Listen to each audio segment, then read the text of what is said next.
लबनान में फंसे पाकिस्तानियों के खिलाफ खुसूसी परवाज 71 अफराद को लेकर कराची पहुंच गई। गवर्नर कामरान टिसोरी, वफाकी वजीर खालिद मकबूल और जाम अकरम ने इस्तकबाल किया। वापस आने वाले पाकिस्तानियों का खुसूसी इक़दाम पर हुकूमत से इज़हार तशक्कुर। बोले, इसराइली बमबारी के बायस लबनान में कोई जगह महफूज नहीं। कामरान टिसोरी का लबनान में फंसे तमाम पाकिस्तानियों को वापस लाने के अज़्म का इयादा।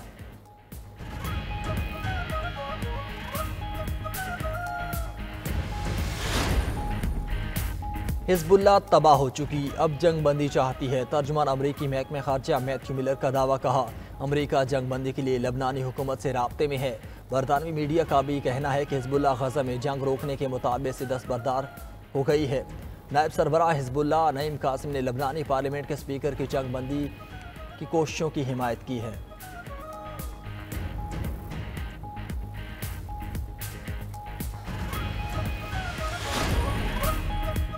इसराइल की लबनान में बर्बरियत जारी। मशरक़ वादी भीका पर फ़ज़ाई हमले, 36 अफराद शहीद, 150 से ज़ायद ज़ख्मी हो गए। इसराइल की लबनान पर चंद घंटों में 5 बड़े हमले, कई रिहायशी इमारतें तबाह, दहिया खंडर बन गया। इसराइल ने ज़मीनी फ़ौज की 4थी डिवीज़न भी लबनान भेज दी। तादाद 15,000 तक पहुँच गई। दहशतगर्द इसराइल का गज़ा में भी खूनी खेल जारी। सियोनी फोर्सेस के फ़ज़ाई और ज़मीनी हमलों में मज़ीद 41 फ़लस्तीनी शहीद, दर्जनों ज़ख्मी। शाम के दारुल-हुकूमत दमिश्क पर भी इसराइली हमले में 7 अफराद शहीद, 11 ज़ख्मी। हिज़्बुल्लाह ने इसराइली शहर हैफा पर 100 से ज़ायद रॉकेट दाग दिए। रॉकेट हमलों में 12 इसराइली ज़ख्मी।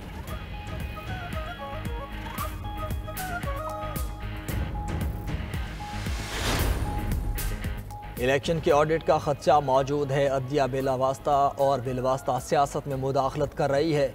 वज़ीर दिफा ख्वाजा आसिफ कहते हैं, पहले हमें इशारे मिलते थे, इसलिए ये बात की गई। मेरी दुआ है कि जंग इस नहज पर ना पहुँचे। मजीद बोले, बानी पीटीए बात नहीं करना चाहते तो हमें भी कोई शौक नहीं।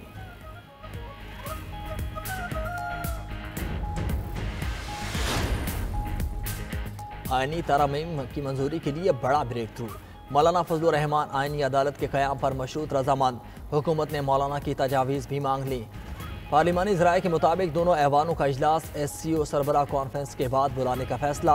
पहले मरहले में आईनी अदालत के क़याम और उसके जजेस के तकर्रुर और इख्तियारात से मुतल्लिक़ तरमीम लाई जाएगी।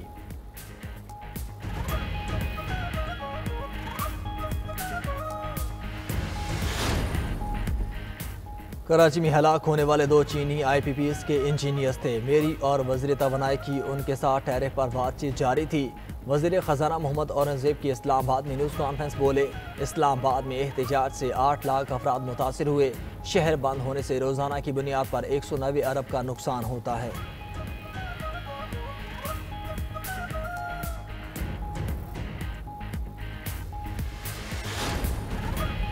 इसराइल ने ईरानी फौजी अड्डों पर हमला करने का मंसूबा बना लिया। अमरीकी अखबार न्यूयॉर्क टाइम्स का दावा। अमरीकी अखबार ने अपनी रिपोर्ट में कहा कि इसराइल ईरानी इनकलाबी गार्ड्स के अड्डों और इंटेलिजेंस मराकज़ पर हमला करेगा। अगर ईरान ने इसराइली हमले पर रद्द-ए-अमल दिया तो ईरान के एटमी मराकज़ पर हमला हो सकता है।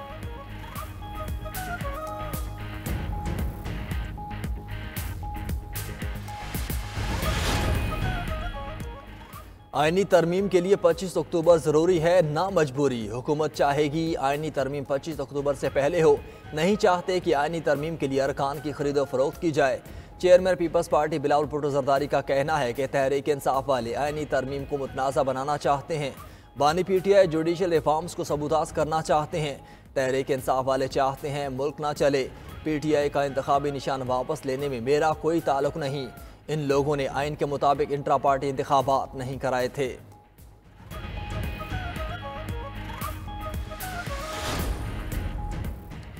मौलाना फजलुर रहमान आईनी अदालत के क़याम पर मशरूत रजामंद। आईनी तरामीम की मंजूरी के लिए बड़ा ब्रेक थ्रू। हुकूमत ने मौलाना फजलुर रहमान की तजावीज़ मान ली। पार्लिमानी ज़राए के मुताबिक दोनों ऐवानों का इजलास SCO सरबराह कॉन्फ्रेंस के बाद बुलाने का फैसला। मौलाना फजलुर रहमान आईनी तरमीम पर अपना मुसव्विदा 2 से 3 दिन में हुकूमती टीम के हवाले करेंगे। पीपल्स पार्टी और नून लीग की कानूनी टीम अपना मुसव्विदा JUI फेस से शेयर करेगी। जजिस तकर्रुरी के तरीक़ाकार समेत दीगर उमूर पर तरामीम बाद में लाई जाएंगी। पहले मरहले में आईनी अदालत के क़याम और उसके जजिस के तकर्रुर और इख्तियारात से मुतल्लिक़ तरमीम लाई जाएगी।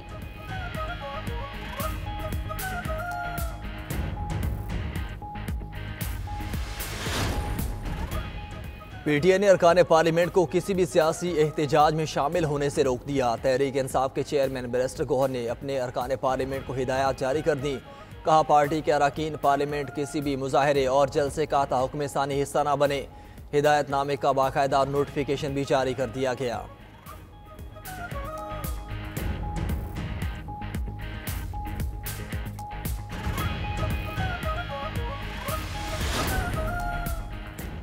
मखसूस नशिस्तों की अलॉटमेंट पर स्पीकर कौमी असम्बली अयाज सादी का खत इलेक्शन कमीशन को मौसूल। खत में लिखा गया, इलेक्शन एक्ट में तरमीम के तहत मखसूस नशिस्तें जारी की जाएं। इलेक्शन कमीशन ने पहले खत पर 3 हफ्तों के बाद भी अमल नहीं किया।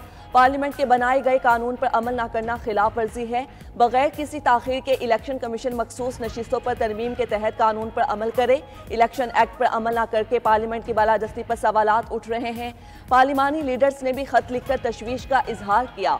दूसरी तरफ स्पीकर पंजाब असम्बली मलिक अहमद खान ने भी इलेक्शन कमीशन को दूसरा खत लिख दिया। खत में इलेक्शन कमीशन से इलेक्शन तरमीमी एक्ट 2024 के फौरी निफाज का मुतालबा किया गया।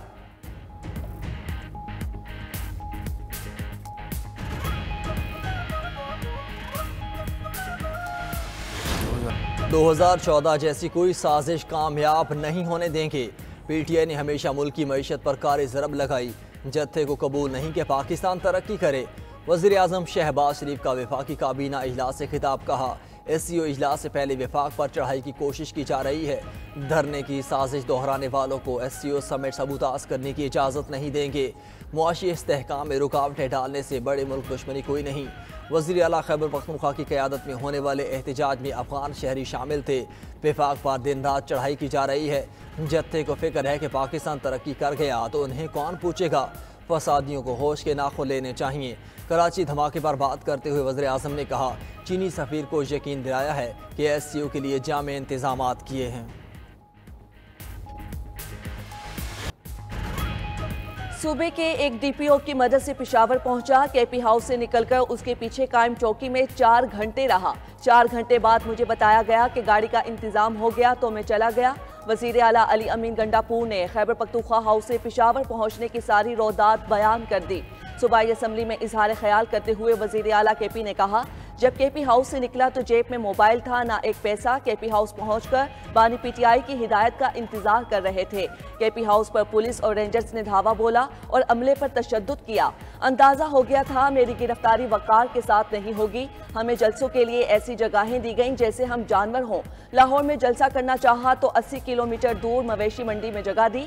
बानी PTI ने वाजे कहा है, हमारी फौज से कोई लड़ाई है ना फौज मुखालिफ कोई एजेंडा।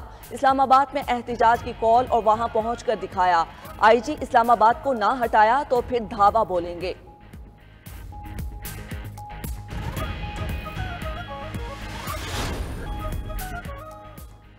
जौहरी अदम फैलाव कॉन्फ्रेंस 2024 का इस्लामाबाद में इनेकाद। 2 रोज़ा बैनुल-अक़वामी कॉन्फ्रेंस में अमरीका, चीन, रूस, बरतानिया समेत दीगर ममालिक के माहिरीन और मंदोबैन की शिरकत। Chairman joint chiefs of staff committee general Sahir Shamshad Mirza मेहमान खुसूसी थे। ISPR के मुताबिक एटमी अदम फैलाव की कोशिशों के लिए पाकिस्तानी अज़म को उजागर किया गया। इलाकाई और बैनुल-अक़वामी सलामती बरकरार रखने के लिए स्ट्रेटेजिक डायलॉग की अहमियत पर भी जोर दिया गया।